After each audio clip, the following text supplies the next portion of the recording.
The Syrian President Ahmed al-Sharaa has pledged to work with Germany to enable more Syrians to return home and rebuild their country after its devastating civil war. The pledge as he makes an historic visit to Berlin.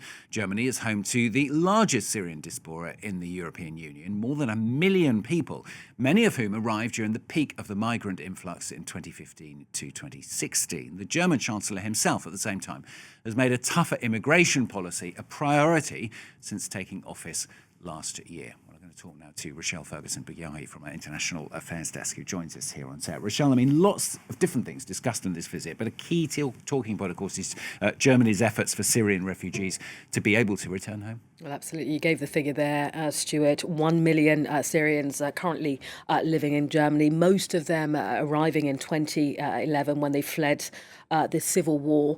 It's interesting, about 700,000 are considered asylum seekers. And this question of repatriation and how it's done by the German government has caused a lot of controversy within the German government. Now, according to the Chancellor, Friedrich Merz, there's no longer any issue. Ultimately, Syria, the situation there has fundamentally improved so that, refugees can now go back. He surprised reporters in that meeting with Ahmed al-Sharaa on Monday, saying that 80% should return home over the next 3 years.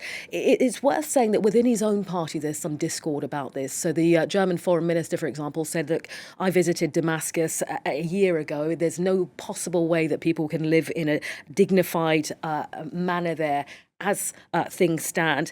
Little details as well from the German Chancellor about how this is going to be done. It's worth saying that last December there were several repatriations made, but none of them really any kind of mass repatriation. So it still remains to be done to seen how this will be done. Merz government, as you mentioned, they're taking this tougher stance. The context of this is, of course, the anti-immigration AfD party is making serious gains. Their popularity is surging. The party is doubling its vote share. And of course, this comes within the wider European context of European governments trying to tackle the issue of migration with a firmer stance. Bearing everything in mind that you just said there, Rochelle, I mean, what's in the visit for Damascus then? Well, there's a lot there for Damascus. Damascus knows very clearly that not only is Berlin a political gateway, but it's also a clearly economic gateway. Of course, Europe's largest economy there. It is, the place to be ultimately if you want any projects financed within Syria, particularly looking at construction. Ahmed al-Sharaa, during that meeting yesterday, spoke about the number of investment opportunities in Syria.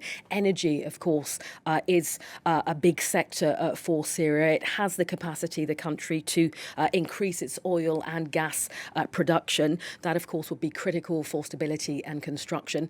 Not to mention that, think of the images that we've seen of, devastated cities in Syria, efforts to rehabilitate them, housing projects, and not to mention developing institutions which are there to foster bilateral relations. So all of that is on the table for Damascus. Ahmed al-Sharaa, the interim leader of the country, will know very clearly that without billions of dollars, these reconstruction projects simply will not happen. Finally, Rochelle, I mean, let's look at the wider picture. I mean, it does come, this visit, doesn't it? A bit of a broader shift in relations between Damascus and other European countries as well, the whole of Europe, after years of isolation. It's not been without controversy, though, has it? Well, no, absolutely. There were a number of political observers who were quite critical of the fact that Germany had decided to receive Syria's interim president. Opponents saying, the German government shouldn't have rolled out the red carpet. Of course, Sharaa accused of serious human rights violations. That was before the ousting of Bashar al-Assad. He was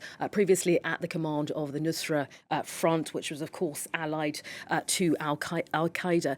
Think back to 2024, a $10 million reward for who is now known as Ahmed al-Sharaa, was put in place by the United States. They since rescinded that. So a lot of questions over the profile that's been chosen. It's worth saying, though, that Germany isn't the first country to receive Syria's interim president. France, he's been here and visited Emmanuel Macron. He's been to Russia. He's also spent some time with Donald Trump at the White House. So this is, the profile that has been chosen in terms of, relations or communication with the West. It's worth saying there is ongoing sectarian violence in the country. Minority groups have been specifically stressing that there need to be guarantees in place if Syrian refugees living in Germany are expected to go home. So much more to be discussed on this issue.